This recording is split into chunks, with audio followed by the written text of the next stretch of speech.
Welcome to the Wiser Wealth Management Roundtable, where we believe the best financial advice should always be conflict-free. I'm your host, Casey Smith. Guiding you to financial freedom are my co-hosts, Brad Lyons and Matthews Barnett. Hello, guys. Hey, Casey. How's it going? Good. So today's podcast is everything 401ks. 401k is probably not the most exciting topic for most people.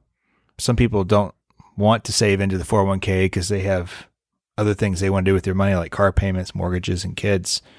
And there's a point in your life when, oh my gosh, I should have been saving in this 401k a lot sooner, right? We just had talked to our past selves. We could have told them, put money in my 401k. Talking to our past selves, how often wouldn't we like to be able to do that? Well, hit this from different angles. So we'll look at it as there's probably people listening who don't know what a 401k is, like to learn a little more.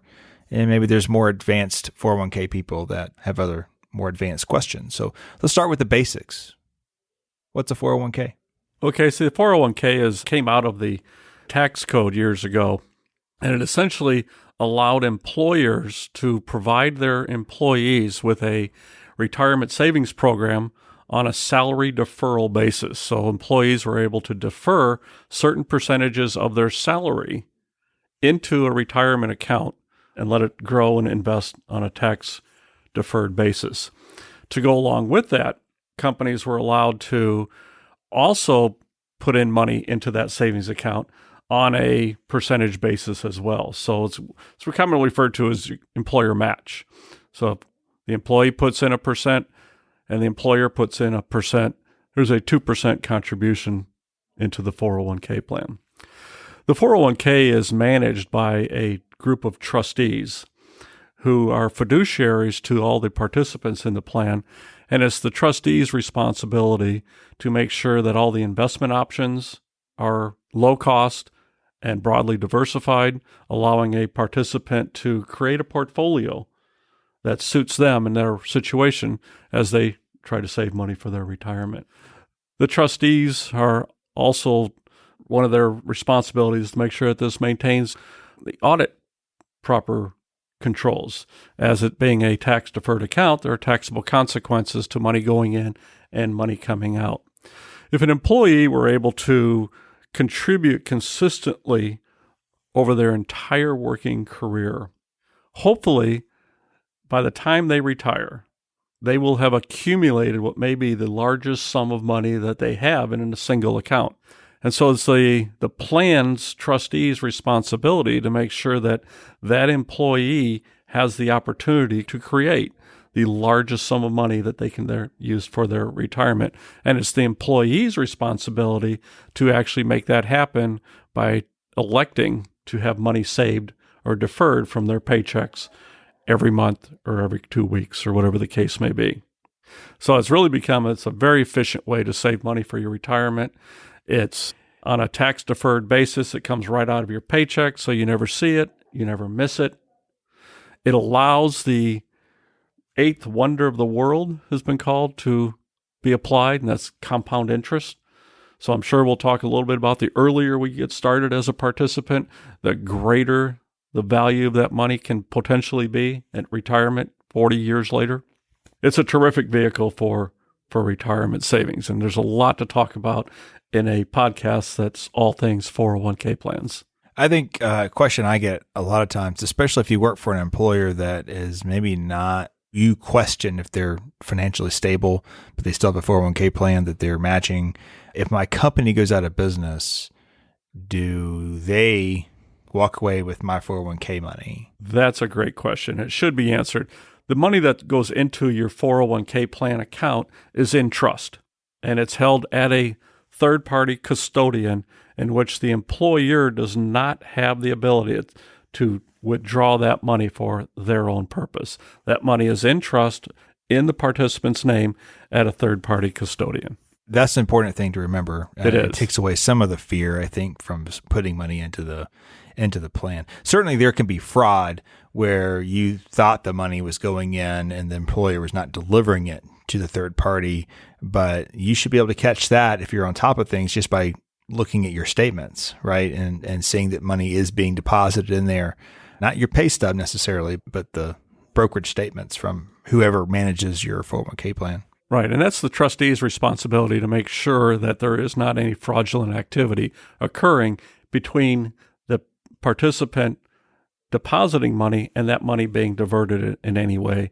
because the trustees are involved with reviewing transactions and reviewing the appropriateness of the 401k plan.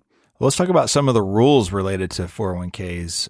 The simplest and most widely known is there's a maximum dollar amount that you can put into a 401k plan, which currently stands at $19,500 per year per participant. But if you're over the age of 50, you get a catch-up. Yeah, I can think you can put in another $6,000. $6,000 a year can go into the plan if you're over the age of 50. Yeah. And that's a great idea, because earlier in our lives, the demands on our income is so high as we're family formation years, housing formation years. Every penny is literally accounted for. So later on, as our incomes grow and some of our demands on our income may lessen, it gives us the opportunity to contribute more to that 401k. That's a good point. When the family's taken care of and the kids are out of school, you really sock away as much money as possible to achieve that retirement goal. Yes, but it doesn't give you as much time and compounded interest as it does from your earlier years and your earlier contributions. Right. And when you're younger in your 30s, you're not able to contribute as much. But if you're able to contribute just a little bit, every bit counts, as you mentioned, of compound interest. It adds up over time. And if you get out of college and you have your first job, if you could just put away 10%, 10%, just pretend like it doesn't even exist, right? Alter your lifestyle where that 10% is like you never had it. Think about the compounding on that. That's why I say pay yourself first. Just go ahead and set it aside and then kind of forget it and learn how to live off of the rest of the amount. We have so many clients that say, can you talk to my grandson? Can you talk to my son about saving for retirement? And that's not what's on their mind when you're in your 20s. You're still invincible. But we do have young clients here. We have young professionals here that have done that, keep very strict budgets and saving very well. Ironically, when they talk about their own upbringing, their parents generally were just train wrecks when it came to saving. It's more of like, I don't want to live like that. And so they go to the far extreme. It's something that we all should be doing, but we see that in our planning, where you meet with someone who has 10 years to go and they say, well, I can put in $24,000 a year into a brokerage account in addition to maxing my 401k. And a lot of times that only adds a few $1,000s a year in benefit. But if you did that 20 years prior, 25 years prior to retirement, it makes a huge difference in your income. And that's that compounding part. That's why it's so important to start early, or at least put something in there. We talked a little bit about the maximum which can be put in. Think about what the minimum is. Think about your situation and what's the minimum to put into a 401k plan. And there's an answer to that. Casey, you mentioned, just think if you had put in 10%. Well, if you couldn't afford 10%, what is the minimum to that? I think the minimum's, if you're coming to us match, it's at least what the match is. So if it's a 4% match, you got to be putting in at least 4%. That's 100% return on your deposit. That's true. Yeah. It's extra You put income. in 4, they put in 4. In your first year, you have 100% return. Matthews, I think you have some stats on who's participating. And yeah, well, I was going to say, even if you couldn't, I know you want to put in for the match amount, but just any little bit helps. With the advent of automatic enrollment in plans now, it's really helped the participation rate to go up over 92%. So really, when you enroll in your 401k now, a lot of plans have the option of you have to default out, but if you're not defaulting out, it's automatic enrollment into the plan. And then each year there's auto escalation where it might increase 1 or 2% based on what you choose. So it kind of is a good way to get yourself invested and kind of forget about it without having to see that come out of your paycheck all the time. I think that's interesting. I think a lot of that was legislated. So a lot of that was put into place by Congress. But I think it's funny how complacent people get, right? So they were too lazy to default in. Now they default out. And now they're too lazy to default out. So it's a forced savings, which inertia seems to be hard working. to get people to move. A little psychology in the rules there, I guess. Right. And going back again to the max, in some cases there's a spouse working and the couple will make a vow to say, oh, we're going to save all this income. You can't always put in 100%. A lot of plans will cap you out at 50% of your income to go into the plan. So you have 19.5 as your max under the age of 50. But if you made 19.5 working, you may not be able to put in 100%. It really, each plan's a little bit different in how they structure that. Let's transition a little bit. Let's talk about the Roth side. So a lot of plans have Roth 401ks built into the 401k.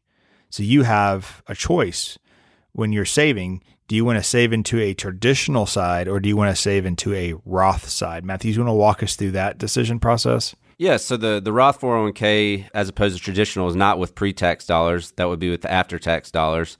They still grow tax-free, but when you pull those funds out, they're actually, because you've already paid the taxes, they are tax-free funds as well.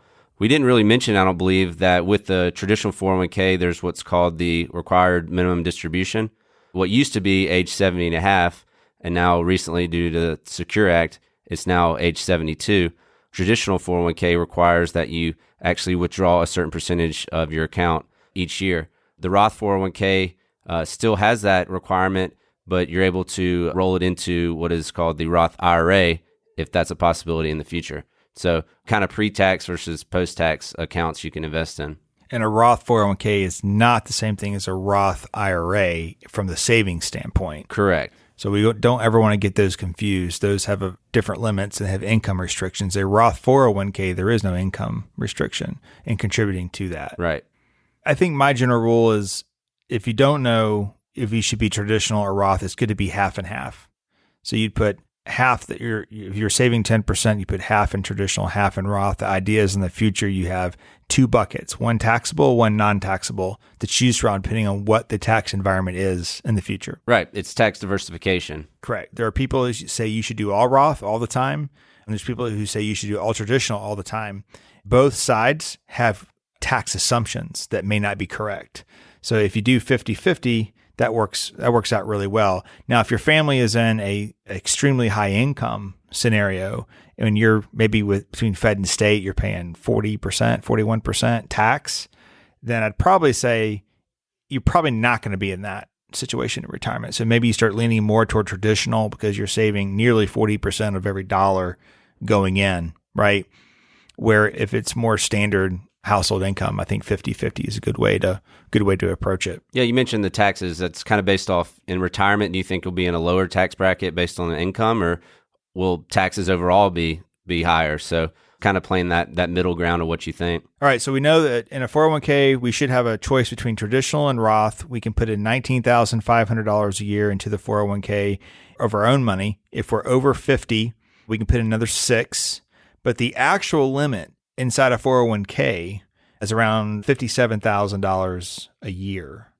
And so that limit is actually not reached by you because you are, as the participant, are stuck to those 19.5, right? Plus the 6,000 number. But the employer matching going in on top of that would take you higher than that number. Your max does not include the employee match. And then some companies have what they call a defined contribution portion of a 401k where they're going to contribute whether you contribute or not. A lot of times we'll see companies put in 2 to 4%, whether you're contributing or not. Some of our airline pilot clients, they're anywhere from 13 to 16% of their money gets put in by the company, not their money, but the company's money of their salaries. And that exists because there used to be pensions in the industry and now there are no longer pensions. So this was negotiated by the unions. And so we've seen other companies do that too, but it's more like the 2 to 4% variety, not the 16% variety. From an audit purpose, it's called safe harbor rules.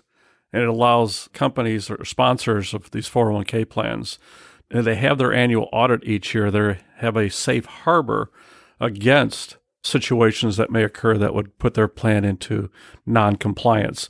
Because if you have a automatic 2% match for every employee, that means that every employee is getting a contribution, and you're not just selectively allowing people who have higher incomes, who therefore might have higher discretionary income, to save into the plan.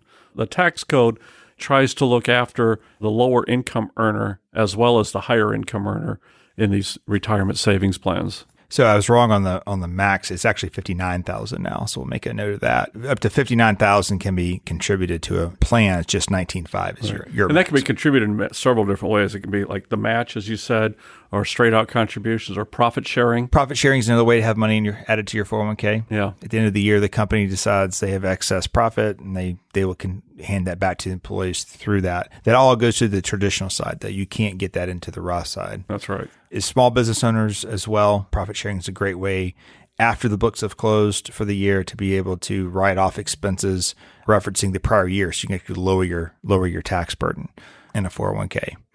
Let's transition a little bit and talk about our investment options. So now we know that we can contribute. Brad, why don't you kind of walk us through what these investment options traditionally look like inside a 401k plan? Well, traditionally, the trustees for the plan create what's referred to commonly as an investment lineup. So in an investment lineup, you're probably going to see a variety of funds that allow participants to put money in on a periodic basis. And you're going to see domestic equity funds, domestic fixed income funds, international equity funds, internationally fixed income funds. You may see some alternative funds like a real estate fund, et cetera. Plus, beyond that, a smattering of different types of funds that participants and employees could use to create a portfolio.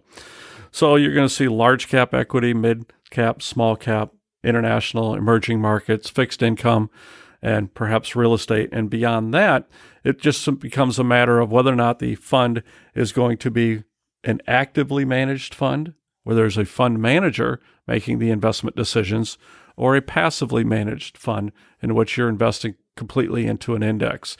The cost associated with each of those different funds, as you've heard us talk about in the past on podcasts, can vary greatly. Huge difference between an actively managed fund and a passively managed fund. And as a participant, you may be given the choice of one or the other to invest in.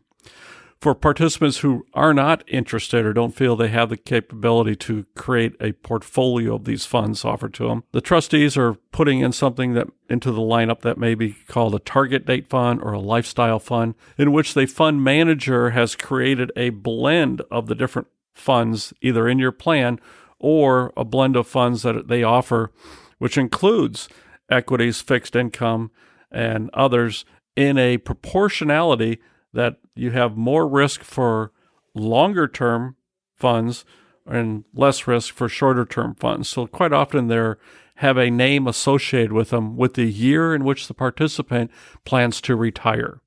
So if you were planning to retire in the year 2025, you would find a fund called Lifestyle or Target Date 2025, because that matches the time frame that you're going to retire. If you're not going to retire until 2055, you would look for a fund in the fund lineup that was called Target Date 2055 or Lifestyle 2055. As such, there's going to be different amounts of equity which has a higher volatility associated with it than fixed income, so that you have a glide path of risk in your portfolio that is higher in your earlier investing day and lower as you approach your retirement time frame. Generally speaking, the trustees are charged with finding the best funds at the lowest price point that they offer in that fund lineup, because fees can have a tremendous effect on your returns over long periods of time. So as a participant, you would want to find the lowest fee possible for each one of your investments, given that it can reach your investment objective and create a portfolio for you that is a diversified portfolio. Typically, the larger companies had cheaper fees, but now there's been sort of a revolution in small business 401k plans where small companies can have just as small of fees as well. And if you're a business owner, you got to stay away from the insurance-based 401k plans that say, we can provide a 401k plan for you for free. I believe that it's a moral obligation of the company to provide their employees, because usually the business owner is getting the most benefit from the 401k plan, generally speaking, is to cover those costs so your employees have ultra low costs going forward. Otherwise, I'm not going to call it stealing, but we're approaching in these insurance-based products nearly 3% fees per year. Now that'd be for the business owner too. He or she'd have to pay that 3% also. But you could also pay for admin fees and things on the other side so your employees have lower costs. That's what the larger companies have been doing. And some of those you see the S&P index funds being 50 basis points, which is a little ridiculous. 0.5%. Right. Yeah, so it should be relatively free. So I think that's important as well to see the expense ratios on those. But even in expensive plans where you can't control the plan options or the plan costs, you're just working there, right? There's going to be a lesser of all evils. And so that's where sometimes we have to think about professional.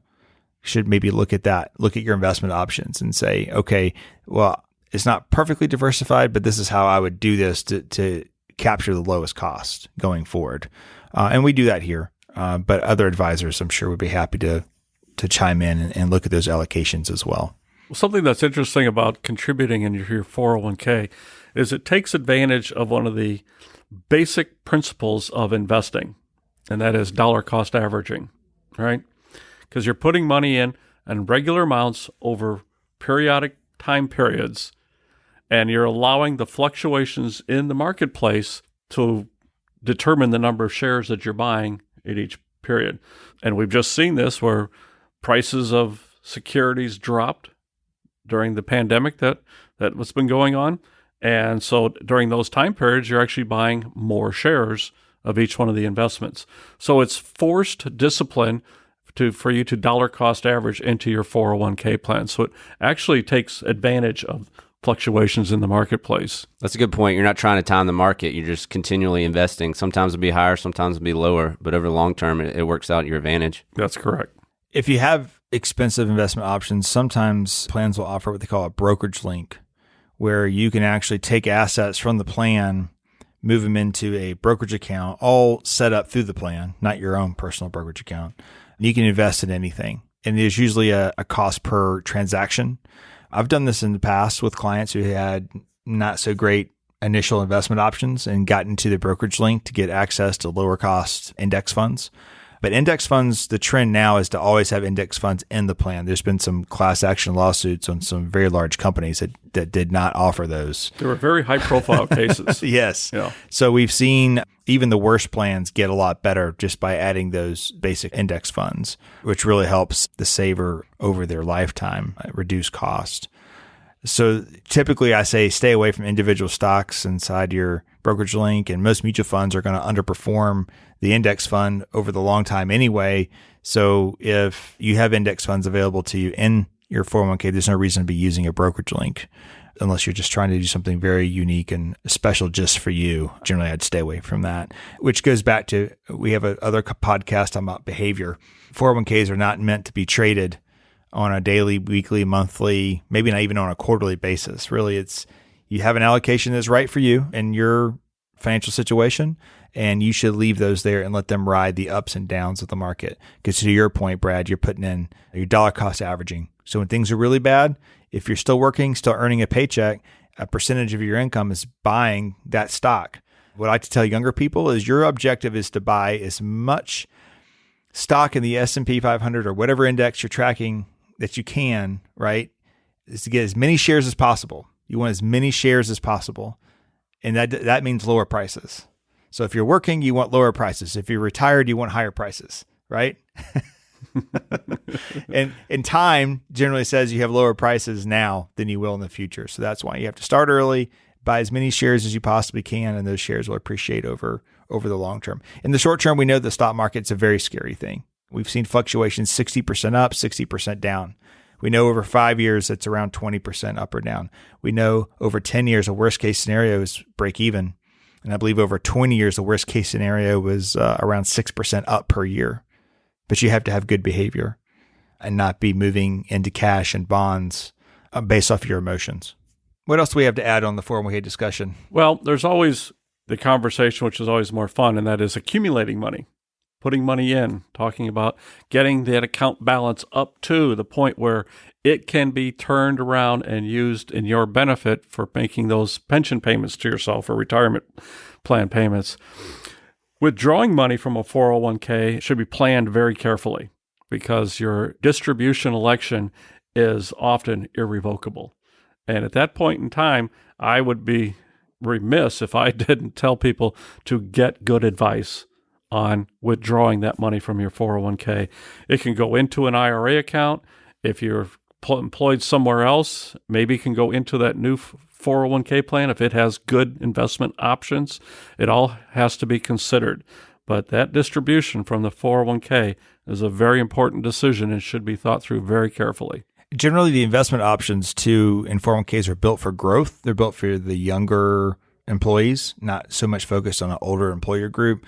So I generally always recommend a rollover in retirement. You need the allocation that's not provided for inside the traditional 401k. Well, 401ks are designed to get savers and employees to retirement, whereas IRAs are designed to get account holders through retirement.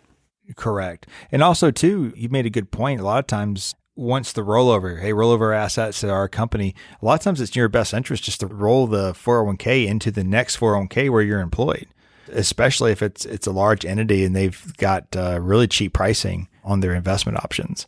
That makes a lot of sense to do that. Yeah, I agree. And that's something that you need to investigate to see what is the best option for you.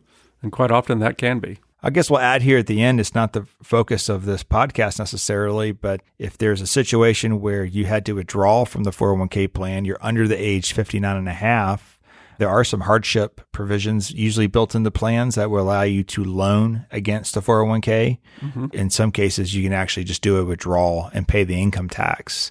The CARES Act recently allowed for that as well. If you're affected by COVID, you could do a withdrawal. Typically, that's the very last resort.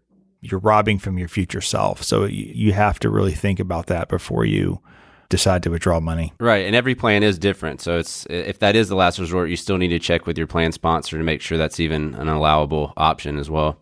And then the next question that everyone asks us, based on my age, have I saved enough? How do I compare to everyone else? We get that question so often. Well, I saw a figure. It depends if you're younger. By 30, they say that half your salary to all of your salary should be saved into a retirement account.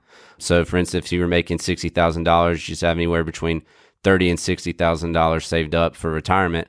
While that may not seem like enough, it is starting the process, and with compounding and eventually making more money and setting more aside, that can be a good start to help out. Absolutely. I like to say every family is different.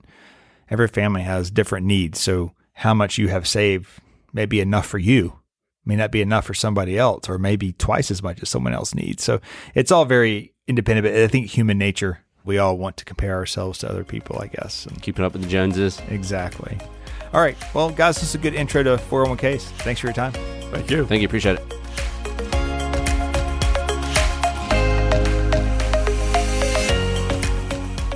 Wiser Wealth Management Incorporated is a registered investment advisor. Information presented is for educational purposes only and does not intend to make an offer or solicitation for the sale or purchase of any specific securities, investments, or investment strategies.